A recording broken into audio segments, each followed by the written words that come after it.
Here we are, ladies and gentlemen, for a great show. The Leo Zagami Show with Leo and Christy Zagami. We should also have a special guest, Greg Zismansky. We'll be talking about him in a moment. Who is the sponsor of today's show, Christy? Daniel Estes. Thank you, Daniel Estes. And of course, guys, don't miss Saturday's show, courtesy of Dr. Faro and his wonderful products, Buona Vita. We are about to encounter a subject which has been one of my specialties for a long time, the dangers of Jesuitism exposed. And I tell you, they really need to be exposed, especially these days. Now, we should have a guest soon, somebody who I relate to very much, because he was almost 20 years ago when I started my exposure work. He was the first guy to interview me, Greg Zismansky. Now, it's the first time that he uses StreamYard, so I hope he can make it. But in the meantime, let me show you today's article on leozagami.com, because today's article, Christy, is really also concerning this topic and concerning the immigration policies of Donald J. Trump. And we will be also having a scoop today, guys, because there is... Share the video, guys. Let's get some more people. Absolutely. You got a lot of followers on X. Share it. Yes, absolutely. That's a great idea, Christy. And let me show you the article that I published earlier on leozagami.com. The article concerns Archbishop Weinsbauer. That was, do you pronounce it like that? No. Weisenbauer? Burger? Wiesenberger. Okay, thank you, Christy. And he was installed yesterday as Detroit's 6th Archbishop, and he's not a very nice guy. He's totally anti-Trump, and all this happened before Pope Francis on the 14th was admitted to hospital. On both the 10th and 11th of February, he made decisions pertaining to America. The first thing he did was to send a letter to the American bishops. And in this letter, he is very critical of deporting people, mass deportations. He is also putting into discussion J.D. Vance, who cited Thomas Aquinas. And this is also part of today's show, because the Jesuits for a very long time have pushed these migrants from Central and South America to really change not only the political landscape, but the religious landscape of America. So when finally yesterday he was installed, this guy who is apparently Weisenberger, yes, is somebody who is very close to Pope Francis. Here is an image of him and Pope Francis. And like I said, he was installed yesterday, but he was actually nominated as the 6th Archbishop of Detroit by Pope Francis just a few days before he was brought to the Gemelli Hospital. Now, officially, the Vatican is saying that the Pope is better, the Pope is doing great. In reality, there is experts in Italy, like Andrea Cionci, who is a famous Vaticanist, who said that the photo that was spread all over the internet was actually a fake. Did they admit that? They never admit that. They, of course, will never admit that, because at the moment they need, for some reason, the Pope to be alive. Even if he is already dead or in coma, they need his ring as a seal for all the things they need to do in order to make this church more and more woke. The level of wokeism in the Catholic Church has pushed a lot of young Catholics to either leave the church altogether and embrace orthodoxy, the Orthodox Church, which has been really successful in the last few years since the pandemic, or either the traditional Latin Mass, which is being condemned by Pope Francis, who has tried to limit it in any way possible and imaginable. And J.D. Vance criticized the Pope for having this stance on the Latin Mass. And at the same time, J.D. Vance is somebody who is a new Catholic. He has embraced the Catholic Church rather late in his life. I guess he didn't read your books. Well, I think that he still has that idea that a traditional Catholic Church is still possible. Well, I don't know if that's the case, especially with a guy like Weisberger, who suggested that people who are involved with Trump and his policies should be perhaps subject to canonical penalties or even excommunication. So this is like the kind of archbishop that Pope Francis likes very much. And like he said, he was installed only yesterday in super Democrat Detroit. History. Let's join the ceremony.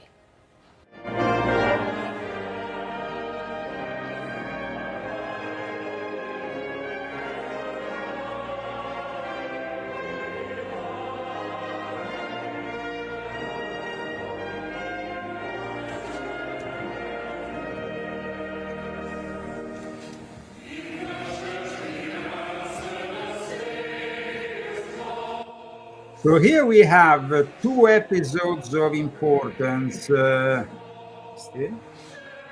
See? He was installed with a great ritual in Detroit.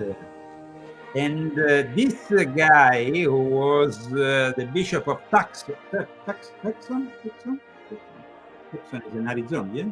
Tucson, yeah. Is that in Arizona? Yeah. Yes. Tucson. So, sorry, it's very good to have Christy here, because my pronouncing of words at times gets a bit yeah. But you do good most of the time. You do very well. Okay. Welcome to the Leo Zagami Show. Please share this show, guys, because we are going to dwell very deeply in Jesuitism today. And they have always, they always wanted to push their progressive view, their socialist communist style society, along with their Freemasons and their Illuminati. This is the idea that these Jesuits have. And the thing is that, you see, the Catholic Church, up until Pope Francis, was still rather inclined to have a Pope who was into spiritual matters, into religious matters. With the arrival of a Jesuit Pope, suddenly we have a Pope who is more inclined into discussing political matters. Now, when you start discussing political matters, you are creating a problem for a lot of people who, maybe have another political connotation, another political idea. I mean, politics and religion. Saying like you don't go to heaven if you do, what you have to do what they do, or maybe you won't go to heaven or something. At least you'll get excommunicated from the church. I mean, when 7 years ago, this new Archbishop of Detroit, at the time he was still bishop, he actually suggested that people who follow Trump should be excommunicated and subject to canonical penalties. Now, it is really difficult for one to imagine how such actions will accomplish the mission of the church to save souls. This is simply a political use of the church.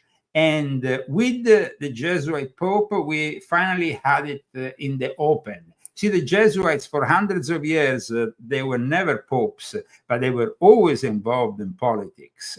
And that's why we find ourselves today in the present situation with a Pope who we don't know if he's dead or alive, but he's still his actions, like the fact that he nominated this archbishop. And now I want to show you the letter that he sent before going, before being admitted to the hospital.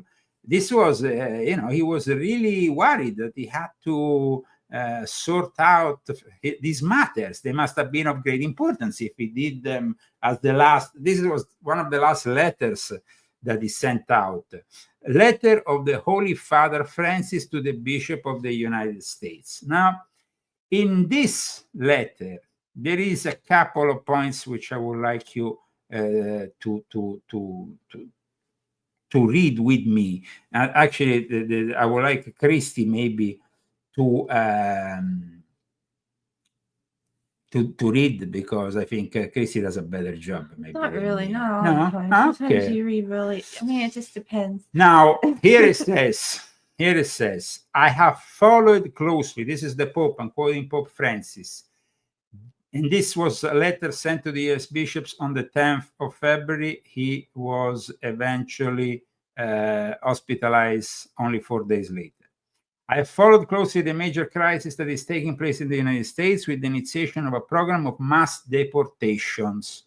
The rightly formed conscience cannot fail to make a critical judgment and express its disagreement with any measure that tacitly or explicitly identifies the legal status of some migrants with criminality. Now, here it seems that in the next part, he's kind of a little bit condescending with the requirements of a state. At the same time, one must recognize the right of a nation to defend itself and keep communities safe from those who have committed violent or serious crimes while in the country. So he's agreeing with this point, But then he says, that said, the act of deporting people who in many cases have left their own land for reasons of extreme poverty, insecurity, exploitation, persecution, or serious deterioration of the environment damages the dignity of many men and women and of entire families and places them in a state of particular vulnerability and defenselessness. Okay,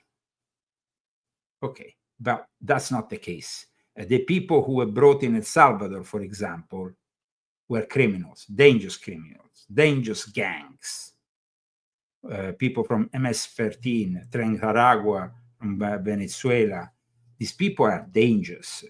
So the Pope also later on seems to be attacking J.D. Vance, because J.D. Vance has cited Thomasus Aquinas' Ordo Amoris. So what happens here? He says the human person is a subject with dignity who, through the constitutive relationship with all, especially with the poorest, can gradually mature in his identity and vocation. The true Ordo Amoris, so he is now putting into discussion not only J.D. Vance, who cites Ordo Amoris. Ordo Amoris is... what is that? Okay, this is important for people who don't know what is Ordo Amoris. Is basically an essay written by Thomas Aquinas, one of the great minds of the church. And so let me show to the majority of people what Ordo Amoris is, because it is the way you should love your family, you should love your state. It's the translation of Ordo Amoris is the order of love. It's a theological construct that Thomas Aquinas developed from his own insights and Augustinian's insights into, and so it is about loving your country, loving your family, while instead, look up Pope Francis. He makes it, this is a guy who is commenting on the whole thing, saying Vice President Vance started some theological dust flying recently when he sought to employ the Augustinian and Thomistic principle of the Ordo Amoris to US policy and several fronts. Now, of course, this article, like others, are critical of J.D. Vance, saying that the Pope, knows it better. But in reality, you can never put something in front of your family and your own patriotism. I mean, if a guy comes out of nowhere and here, 2 hours from here, between San Diego and Tijuana, and comes in illegally, and suddenly what? He needs to have more love than the love I have from my wife, than I have from my own country. This is rubbish. Now, some people will say, oh, but you are Italian. Are you not compassionate towards the immigrants that, like you, came to America and all that? First of all, guys, I'm half Italian. Then I'm Scottish and I'm English. And one thing that needs to be very clear is that I have also Indian blood, even from the Americas, no? Yeah, you do. So I don't even have that. Okay. So here we are, guys, in a situation in which people think that an immigrant like me needs to be, embracing the left because the left values are the ones of integration and all that. No, the leftist values of today are ruining the Catholic Church. And that's why it's considered an effeminate church, like also these Protestant churches, these evangelical, mostly the churches like the American Anglican that were represented by that hideous woman that attacked Donald J. Trump after the inauguration. Do you remember? Mm-hmm. From the pulpit. Oh, yeah, I remember. Okay. But what's wrong with the Protestants? Because a lot of the Protestant churches, actually all of them, have been infiltrated by the Jesuits and are embracing the same values of Pope Francis, and they want to all come together. Well, they're all messed up then. Yeah, the one world religion is coming together. And of course, we are waiting. We should have already today Greg Zismansky. We gave him the possibility to come on our show. We invited him, but it seems like maybe he has some technical problems because I don't see him coming in the studio. He was supposed to come into the studio. I hope that he comes into the studio. Yeah. Maybe he got just the like, time does it wrong. ring or something? No. We have here the whole thing, but hopefully he will join us as soon as possible. It's gonna be really cool with Greg. I hope he comes. Well, if he doesn't, it's probably because he has either the time wrong because he's not here. Maybe. But let's have hope. Let's absolutely. And in the meantime, of course, let me move forward with the confirmation and, of course, the elevation and installation of the new Archbishop of Detroit, who would like to excommunicate all those Catholics who instead are supporting Donald J. Trump. This is at least what he wanted to do 7 years ago.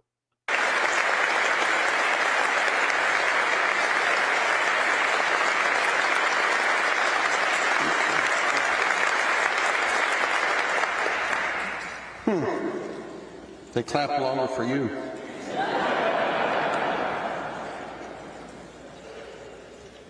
That wasn't so bad, now was it? But now, we really must always engage the gospel.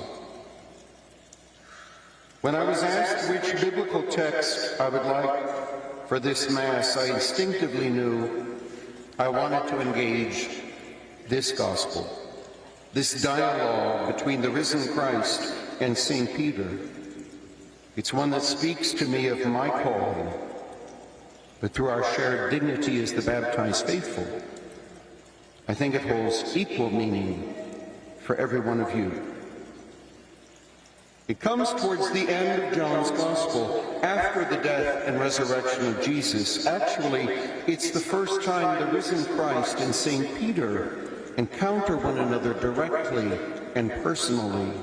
And in preparing for today, I took the text several times to prayer, invoking what I casually think of as a somewhat Jesuit approach to prayer. Not just reading the text from the outside, but inserting myself into... Wow! He actually says it, guys. A Jesuit approach to prayer. Ew. Bingo. I mean, they're not hiding any longer, you see. The way this Archbishop comes in the open, and during his installation talks about the Jesuit way of praying, says it all. Yeah. Text to see what it says from the inside. Every time I took the text to prayer, I found Jesus looking at me, lovingly, gently, but intensely, looking at me, asking me, do you love me? Do you love me? Brothers and sisters, might I propose that it's the only question in the end that really matters. Indeed, I think Jesus asks it in every age and to everyone. Do you love me? In our mind's eye, let us return briefly to the text to see what it holds. Recall the scene. There's an almost palpable tension. St. John, the author of the Gospel, stresses that Jesus and Peter are at a charcoal fire. This is where Jesus 3 times asks Peter, 3 times, do you love me? Do you love me? Do you love me? Why would he mention such an incidental matter as a charcoal fire? I think it's because the last time a charcoal fire was mentioned was when Peter was warming his hands the night before Jesus died, and 3 times he denied him. If Jesus were a worldly king, he would have excoriated Peter. So this gentleman here, who was installed yesterday as the 6th Archbishop of Detroit, is in reality been nominated by Pope Francis just before he was hospitalized, so it could be part of a plan to sabotage the migration policies of our president. And of course, in all this, we have the help of the Illuminati. And today, I'm gonna expose something I think most people who are following these shows don't know. Do I know? No. Ooh.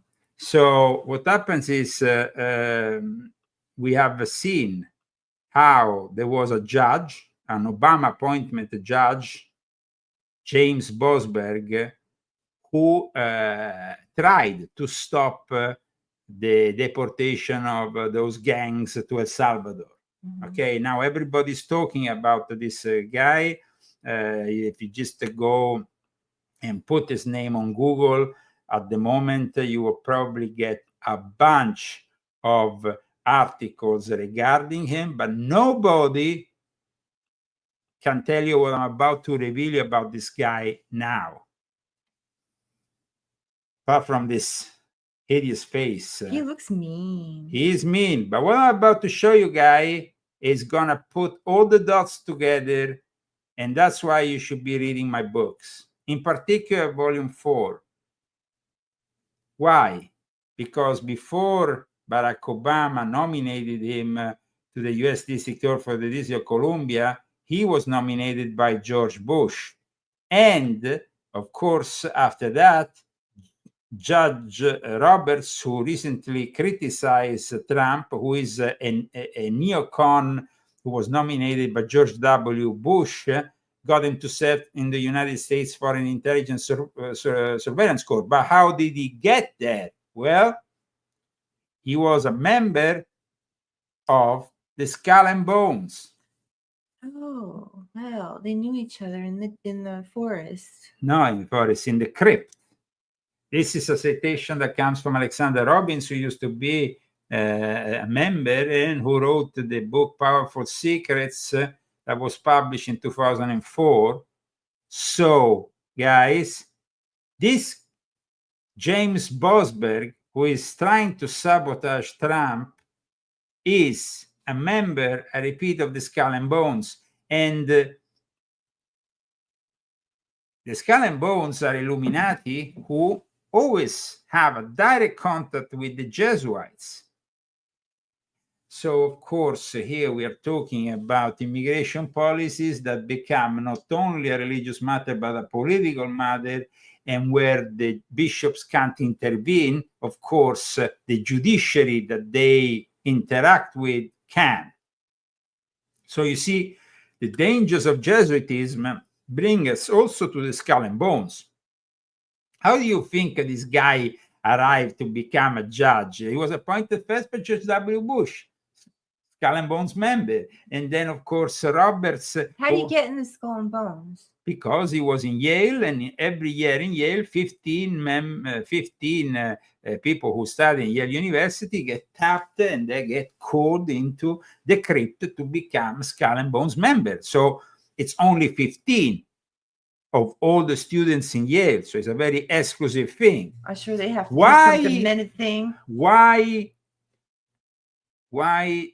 nobody is saying that this guy is Skull and Bones?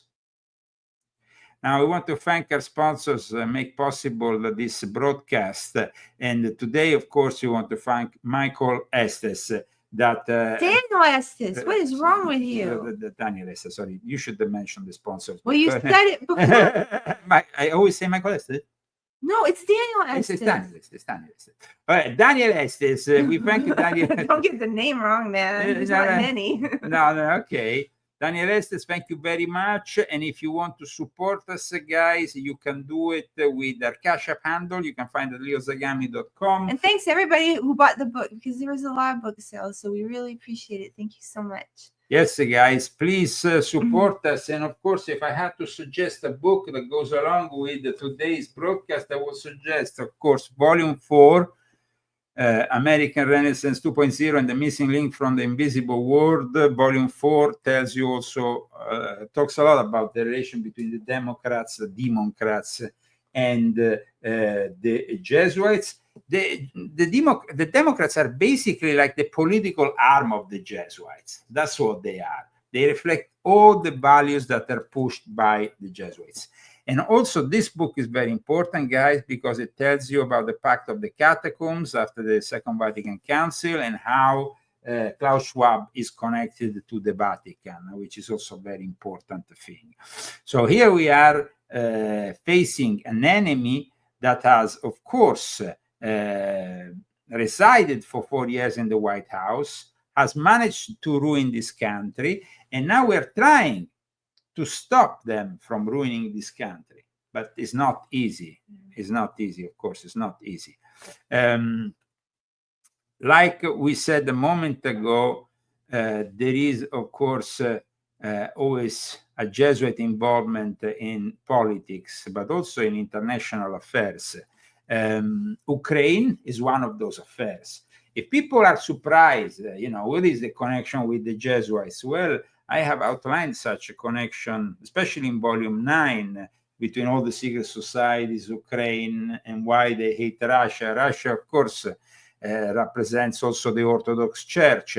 During the Second World War, when the SS and the other Germans were trying to invade Russia, the Jesuits went along with the SS. And the Jesuits inspired the SS. That's what Himmler said. And that's what also Adolf Hitler said. They were very inspirational.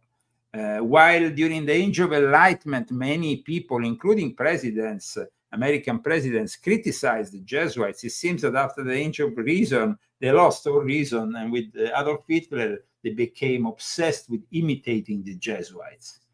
Even Stalin was critical of the Jesuits, but in this criticism, he was kind of also seeing some points of contact, even if it's erroneous to say that Stalin himself had a previous Jesuit experience. Fidel Castro, though, his brother, they were very much connected to the Jesuits. And so now today we had a lot of discussions in regards to the declassification of JFK files and the fact that only a part of this file was made public. So what did we learn from these files? Well, main thing that we learned from these files is, first of all, that Lee Harvey Oswald was a bad shooter. So it was impossible that he acted alone. Something that I, of course, explain in this book. But like I explained in this book, they always try to blame everything on the KGB, on the fact that he was, recruited when he was in Russia. I always said that that's a little bit, though there is a document of interest. We don't know, though, how to contextualize yet these documents. Plus, there is thousands and thousands more that are yet to come. But I mean, amongst these documents, I'm going to show you some of the most interesting ones. Now, this one that was sent by a Russian to his own embassy here in the United States, of course, a Russian who was a KGB spy, Sergei Kozlov, Sacramento, California, to Russian ambassador. This is very interesting because here it says, I said, Mr. Lee Harvey Oswald would be killed after kill Kennedy. So they already knew. The director said, tell us that will happen to Mr. Lee Harvey Oswald then. So, I mean, it's like they knew what will happen. And if a lot of people think that Lee Harvey Oswald, was how you say, lone wolf. Well, he was nothing but a lone wolf. The thing is, of course, that he was a spy for who? You have to understand, during the Second World War, there were spies who were double, triple, quadruple agents, and it seems like Lee Harvey Oswald was one of them. But he was definitely considered an asset of the intelligence services, especially when he went to Mexico, where he tried to get also a visa for Russia. Let me show you here this document in particular. While in Mexico, he was considered by some, you want to read it? To be the most effective and dangerous of intelligence officers in Mexico. He has been described as being without morals, education, and manners. Shortly after his arrival in Mexico in 1968, I think it must have been 1958, so there is definitely an error there. He was arrested in front of a house of prostitution after becoming involved in a fist fight with some locals. It appears this incident did not affect his position in Mexico City, despite the fact that it received a good deal of press coverage. We are aware only that Kostikov arrived in Beirut in June 1978. Don't worry about that. I mean, we're focusing on Lee Harvey Oswald and what came out of. By the way, there is a document from much later, from the early 90s, when John Kennedy Jr. was still alive, just before his accident with the plane. He died. He apparently said to Joe Biden, who was a senator back then, that he was a traitor. Now, this is also Who was a traitor? Biden? Biden was a traitor, and it was Kennedy who said he was a traitor. See here, dear Senator Biden, you are a traitor. And bearing the signature, John F. Kennedy Jr. Wow. So soon after he made this statement, he died? He died. They killed him. Murder. So this is also an interesting document. There is others that, I repeat, confirm the fact that he was very active within the intelligence establishment, and the fact that, of course, he approached in 1963 also the Soviet embassy in Mexico City in an attempt to get a visa allowing him to return to the USSR. But how did he get out of the USSR? He got out of the USSR, like I explained in this book, with money that was given by the US embassy, who paid for his re-establishment in the United States, we can say. I mean, this guy was very active. He wasn't alone, and he was an intelligence officer, but he wasn't really a guy who was capable of shooting from that distance and getting with the precision. He was just like a scapegoat, right? He was the ideal scapegoat, and of course, now we are only at the beginning of these documents. God knows what will be shown in the near future. In the meantime, of course, we are also seeing what happened today with the phone call. There was a phone call between Zelensky this time and Trump. What happened there? Well, it seems like Zelensky thanked Trump for his attempts. And also there is this new proposal that Trump appears to have discussed with Putin to take under his American control all the various nuclear power plants and electric plants around Ukraine. So that means then that Russia will no longer be able to attack them because they will be American owned. And it will be well, that's good. It will be also a way of preserving the security of the region, especially in regards to the power plant, for example, Zaporizhia or other ones that are all over Ukraine and that are, of course, very dangerous in a war situation. So this is interesting, but we don't know yet how, apart from the fact that they chatted for over 2 hours and they reestablished maybe also a possibility for the hockey teams of America. Oh, you're talking about Putin. That was yesterday. That was Putin and Trump yesterday. And then today he had to, I guess, relate part of the conversation and be briefed. Zelensky. Do you know how long they stayed on the phone? We don't know. We, like I said, the conversation between Putin and Trump yesterday was much longer than, of course, the one Zelensky and Trump did today. But we don't know yet other details. In the meantime, of course, there was a lot that is being said from the left against Tesla, against... oh my God, we saw the funniest bumper sticker in Palm Springs. Yeah, I mean, funny. It was funny. It was funny. We laughed. What it said, Christy? What said, was don't blame me. I bought this before Elon was a douche. But that is a moderate way of fighting Elon. And now, unfortunately, there is cars that have been set on fire left, right, and center. And plus, all the owners of Teslas nationwide, their names have been doxed and put on a website. They're mostly leftists. They're the ones that like the electric cars. The ones on the right drive trucks. Yeah, but you see, it's a way of threatening and then pushing them. They will take their names off of this list only if they sell their car and they prove it. So I mean, and then people. That's really bad, though. I mean, it just shows how evil they are. They are definitely very evil. The leftists not only are evil, but they want to instigate a civil war. Check out these leftists who are inviting people to a civil war if Trump is not removed. Oh my God. This man out of here now. But if that doesn't happen, and we're not promoting it for 1 second, but if that doesn't happen, there will be violence. Yes. And these people had the opportunity to stop it. And they didn't.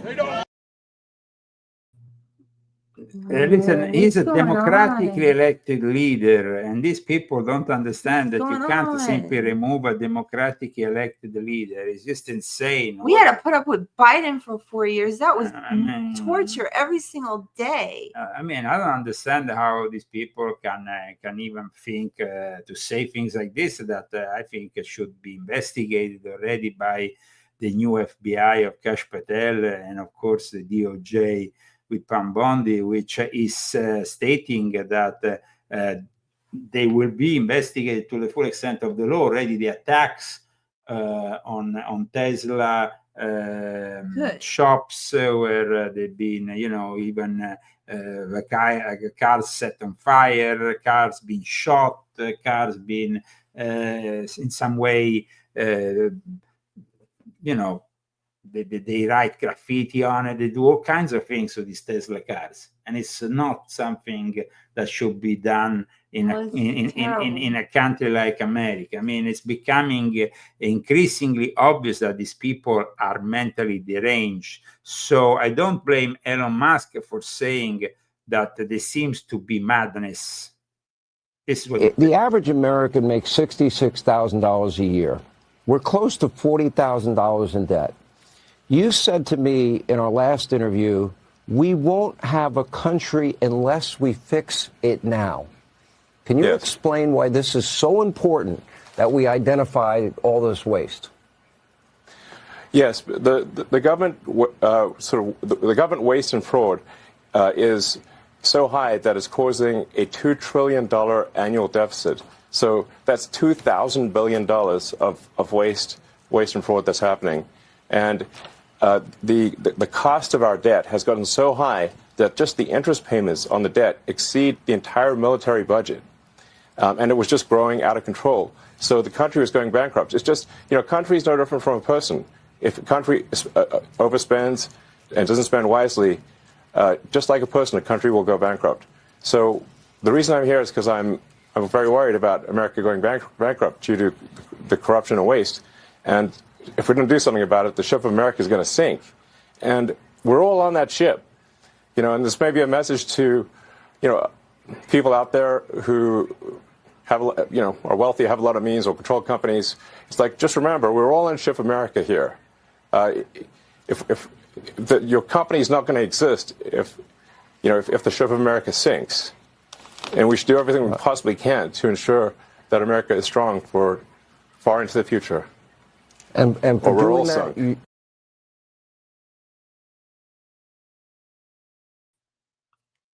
So yesterday, Elon Musk brought back an astronaut that was stranded for several months, even if he offered the same service to Biden.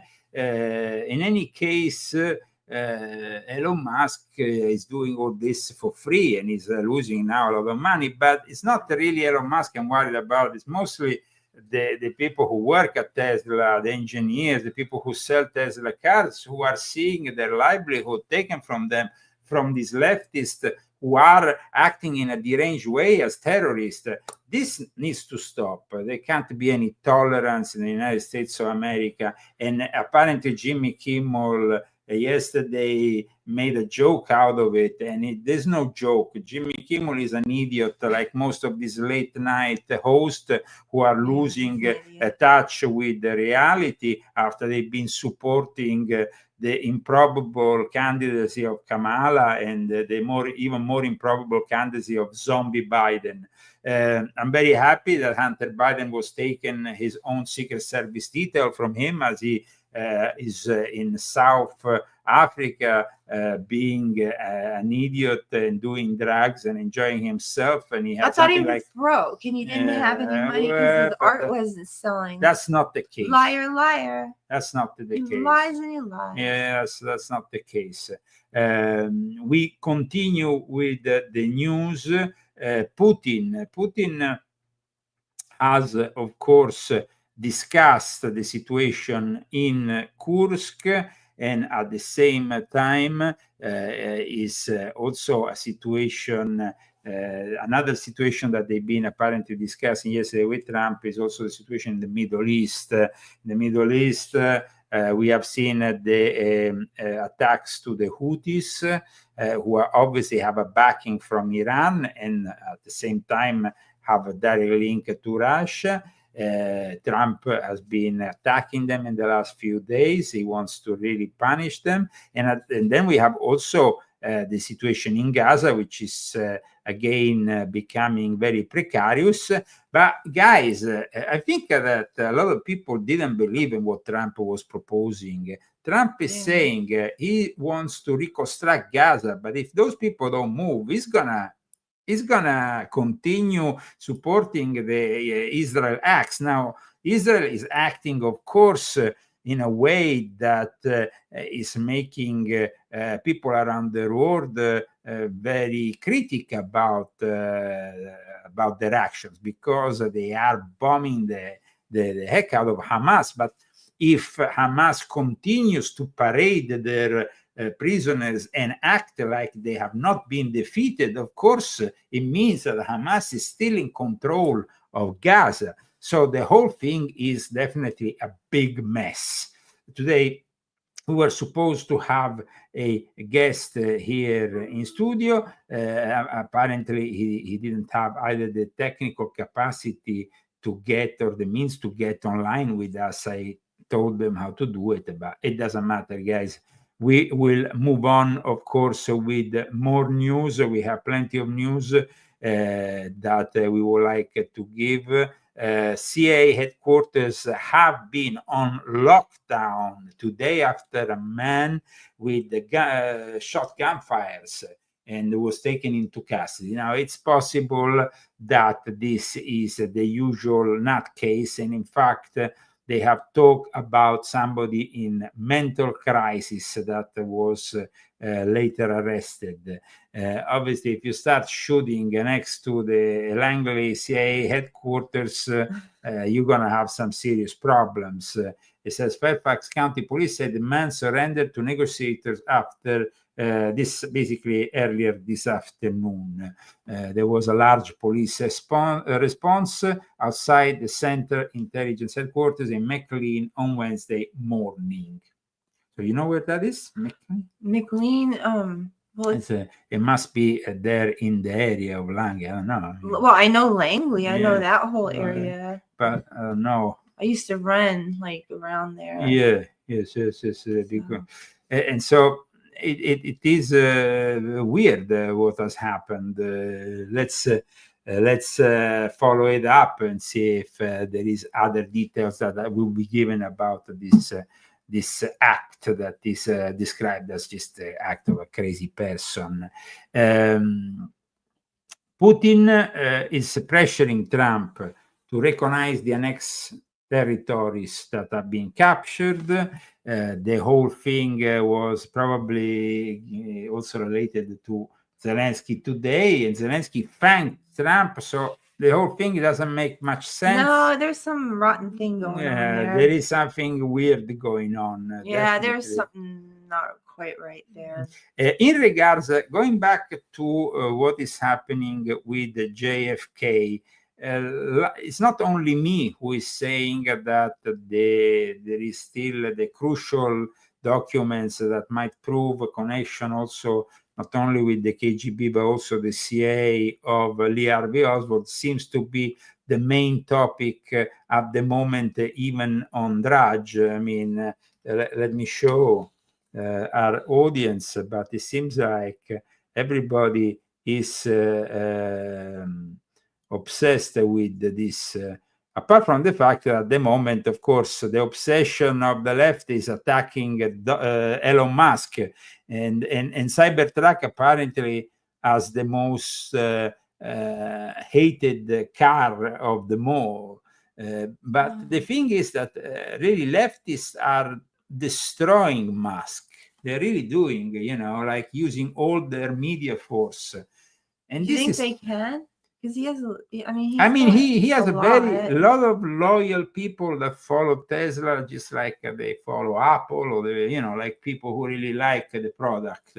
But these leftists seem to be mentally deranged and really brainwashed. I mean, of course, yesterday we saw that sticker and we could laugh for a moment about it. But I mean, what is happening here is it's out of control. I mean, I don't see it as something I guess positive. I understand where you're coming from. So no, yeah, I mean, Tesla on death watch. I mean, they shouldn't for your political. This is how Tesla die. I mean, this is a company that is being built to promote what the leftists have always embraced, the electric car. And now suddenly they reject it simply because Elon Musk hangs out with Trump and is working for Doge to try to save money and make this country better again and less bankrupt, because we have trillions of dollars in deficit that, like Elon Musk has said, are produce only the interest that they produce is more than the money that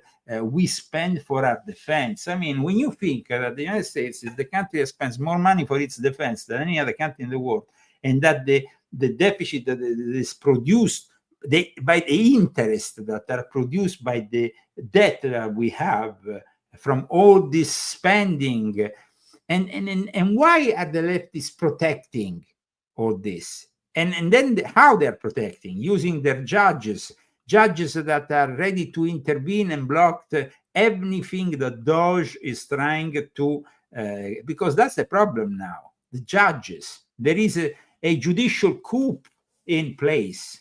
Radical left judges, which is not a question only of radical judges. We showed just now how the Skull and Bones has a judge, but it's not only the Skull and Bones have a judge. There's a lot of What do judges. you mean they have a judge? Like that judge that we show is a Skull and Bones member. okay, Yes. all right. Okay. We showed at the beginning of the show. Okay. The judge was tried to stop those deportation. Judge Bosberg, who, of course, was jeopardizing the national security over these illegal migrants who are criminals who should be sent abroad and not kept here, because El Salvador is asking very minimal money.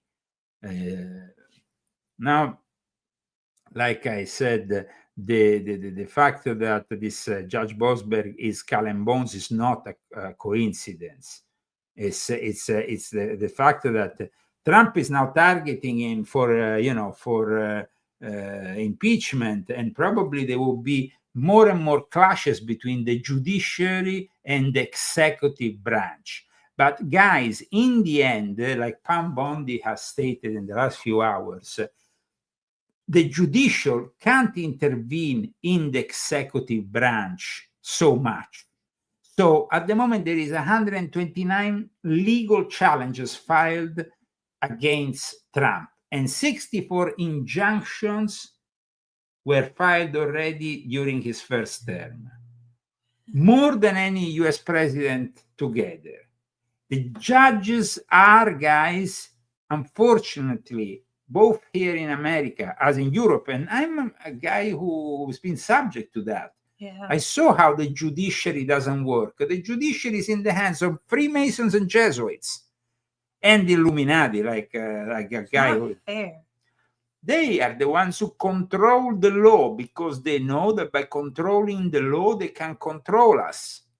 So their lawlessness, the fact that they are far left activists, they're not judges. And so I think that America is going towards a very big clash between the executive and the judiciary. And that on top of that, we have these idiots who are fomenting, saying that Trump needs to be removed, and others who set fire to Teslas and sabotage Tesla. I mean, this is leading to some kind of civil war. But how can we have a civil war with this kind of people? Because behind them, there is, of course, the Jesuits. The Jesuits have been the ones who have instigated in their universities. And a lot of people say that Trump, was for a couple of years in a Jesuit university. Now, guys, Trump didn't succumb to the Jesuits, and I have evidence of it, which I will be showing to you in the future. But in the meantime, trust me, the Jesuits hate Trump because he didn't embrace their values, even after studying at Fordham University for 2 years in theology and philosophy.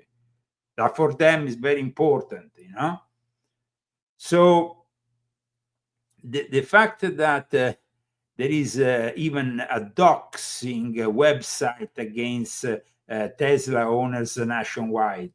I mean, how this is completely crazy. I think they're going to try to take it down, though. Well, they should take it down, absolutely. And people say, we used to joke that Elon Musk was like a real life from Iron Man, blah, blah, blah, and all this bullshit. But then I think there's so many. But why do they think they can do this? I mean, I don't understand why they think they can take their law in their own hands. No, they are completely lawless at the left. And the way they're acting under Elon Musk should make us all more supportive of Elon Musk. I mean, well, actually, I mean, you know how I feel about him, but I mean, I don't dislike him as much as I used to, but I still dislike him. But I mean, when you see what the left is doing against him, he's becoming actually more and more. I mean, I feel more and more sympathetic towards this poor guy. And I don't like robots. Of course, I don't want a brain chip either. So yes, I'm absolutely. never gonna like him. He tried to talk to me on Instagram today. But that wasn't him, Well, maybe. No. Please We don't buy have that. 13,900 followers. Yeah, of course. On He was Instagram. Chinese. I thought a Chinese man was Then- Elon Musk in the mall. I was like, look, it's Elon. And Leo's like, that's a Chinaman. I was like, oh. Guys, I went to the mall too. yeah. Let me show you I went something. to the mall. It was Guys. an indoor mall, and they had a JCPenney. I couldn't believe it. I was so happy because there's no indoor mall in Palm Springs, and I haven't been to a mall since I left Italy.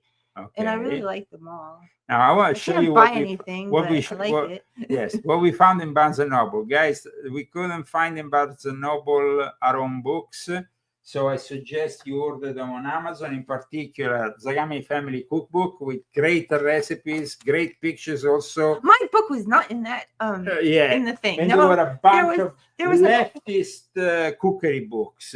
there was a queer I know. Well, that I want to show, guys. This is insane. I found the queer Kabbalah rather than my books here. yeah, What that's is- true. He was in there looking for his books. And I then- found the queer Kabbalah. Now, let me tell you what the queer Kabbalah is all about, because this is really unbelievable. Queer Kabbalah is actually a book, guys, and it's on sale.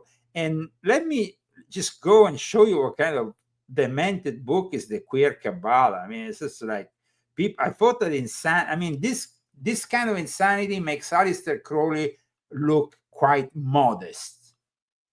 Tell you, to make Aleister Crowley look quite modest, you must be out of your mind. Check this out. Okay, queer magic, horrible. queer Oh. Kabbalah, non-binary, gender fluid, omnisexual, I can't hear you, mysticism, man. and magic. Why do The you Hermetic yell it? Kabbalah is a rich framework for understanding yourself, our magical workings, the universe. I What? hear you. What you You're hear me? yelling this in my ear. No, but it's insane. Guys, it's completely insane. Now, the Jesuits are, of course, behind it. Why? Because one of the biggest supporter of this kind of publications is, of course, the LGBTQ advocate himself, Father James Martin. Yes, he is basically working with the LGBT community. That's what he says, and he's the key Jesuit in charge of the LGBT community these days. He's the one who behind the scenes is a kind of, the puppet master, working with the LGBTQ community. An interview with Jim Martin, SJ. Someone you love has come out at LGBT. Jim Martin, SJ, offers way to respond with love, respect, and compassion. And this is just to tell you, this guy, Jim Martin, he has also created Outreach, which is a way that the Jesuits are using to control the whole LGBTQ movement. What was that? This is probably Jesus, queer Jesus coming out and resurrecting. I don't know. Take Away the Stone by John. Come forth, the promise of Jesus' greatest miracle. But you see, this essay is adapted from James Martin S.J. new book, Come Forth, Promise of Jesus' Great Miracle, available from Harper One. So Who knows what they say in there? I mean, it's just like the Jesuits are coming out and promising. James, arguably our greatest writer priest, a genius mediation on the raising of Lazarus. So it's Lazarus, not Jesus, who was resurrected and in some way becomes a queer model.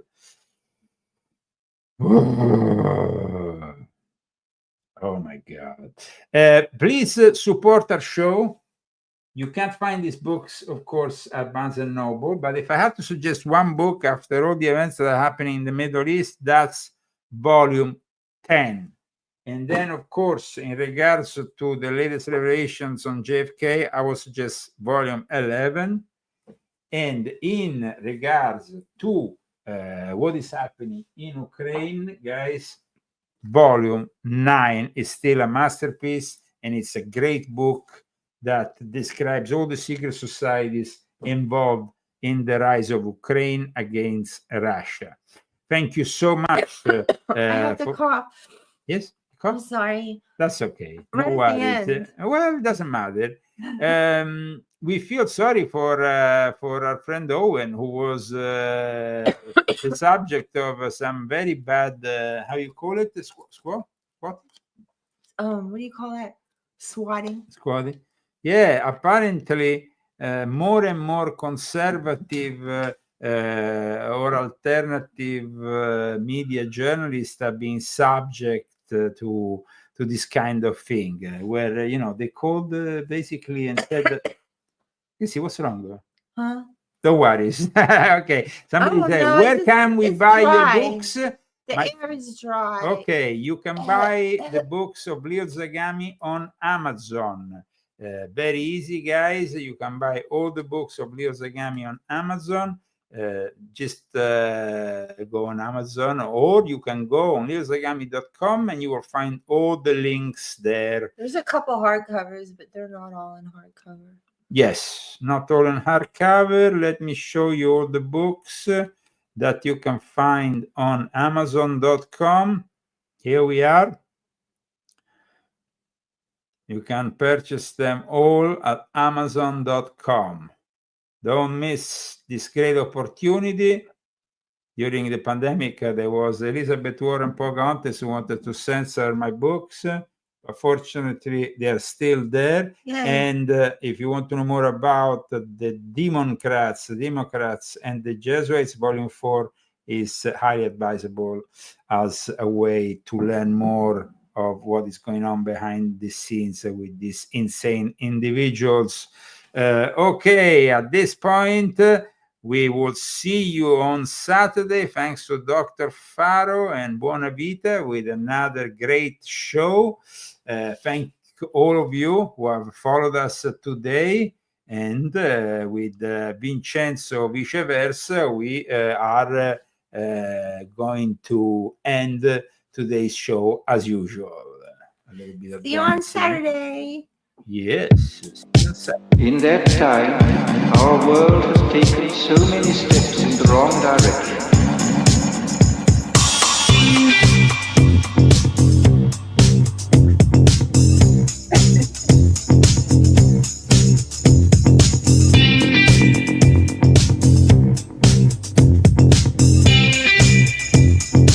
In the negative utopia, science, technology, social organization, dehumanization. In the negative utopia, science, technology, Share and put like. social organization.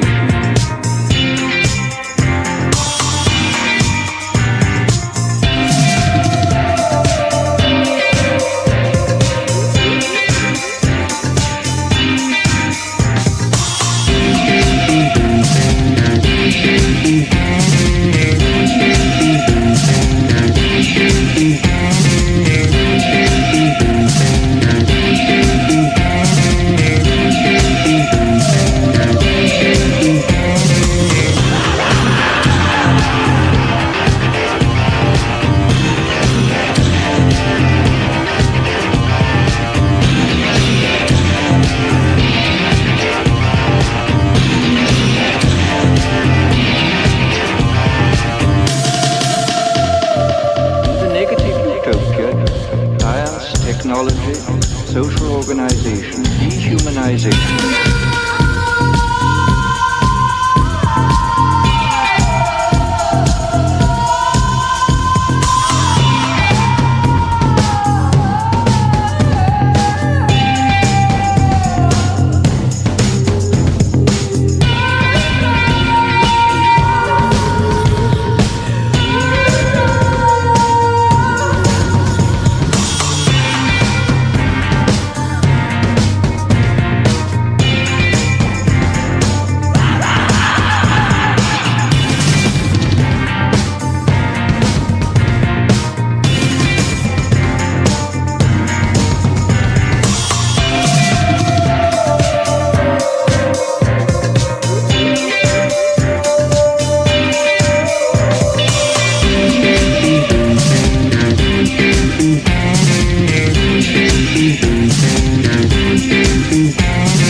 negative utopia, technology, social organization,